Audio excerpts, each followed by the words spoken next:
Je vais conclure ce soir en disant c'est quelque chose. La première, la pensée biblique est que durant les moments des épreuves, quelle que soit la cause de celui qui est à la base, deux choses: que le couple s'élève, se serre les coudes et se batte à deux. Battez-vous toujours à deux. C'est là où vous nous prouvez votre chrétienté. Deuxièmement, c'est battre à Dieu à deux en cherchant Dieu ensemble. Non pas deux îlots côte à côte. Deuxième chose, lorsque le diable est derrière nos épreuves, il y a toujours un but caché pour lequel il nous attaque. Et ces buts sont doubles. Le premier, c'est nous éloigner l'un de l'autre. Derrière ces problèmes de fois de stérilité, c'est vous éloigner l'un de l'autre. Ces problèmes de panne sexuelle, vous éloignez l'un de l'autre.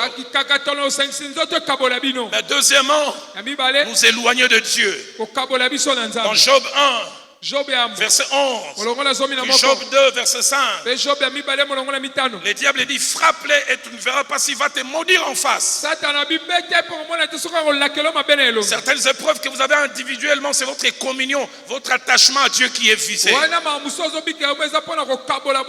Je prie que nous ne laissions pas le diable prendre l'avantage. Troisième chose, c'est que le moment de preuve sont les moments où les leaders en famille doivent prendre les devants. Et quand je parle des leaders, je parle des hommes. Que Dieu nous donne des hommes qui, durant les moments d'épreuve, prennent leur leadership. L'un des passages de la Bible que j'aime, Genèse 4, verset 1. Genèse 3, verset 23 à 24. Dieu vient de chasser Adam et Ève. Et je me le dis parce que c'est Ève qui a fauté en premier. Si Adam était le motif primaire, le premier divorce serait eu lieu au sortir du jardin d'Éden.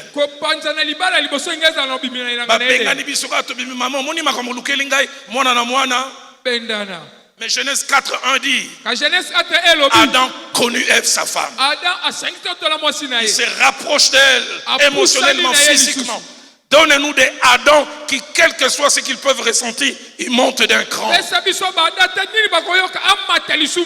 Samuel 12, nous l'avons lu. Au verset 24, David souffre aussi. Mais la Bible dit: il consola Bathsheba.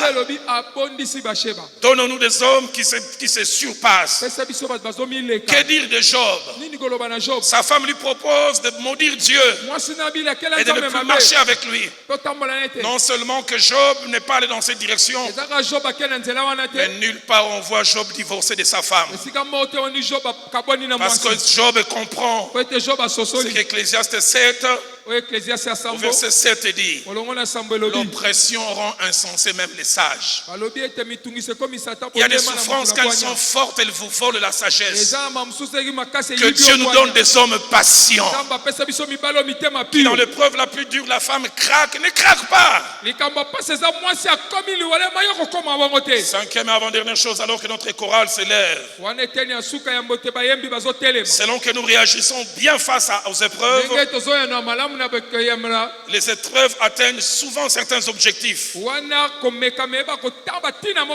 Dans la vie des conjoints, premièrement, ça vous rend victorieux. Et deuxièmement, les épreuves vous soudent l'un de l'autre. Les couples qui gèrent bien les épreuves ressortent soudés. Vous êtes battus à deux contre ce problème de procréation. Quand finalement vous avez le fruit de vos entrailles, vous êtes soudés à vie.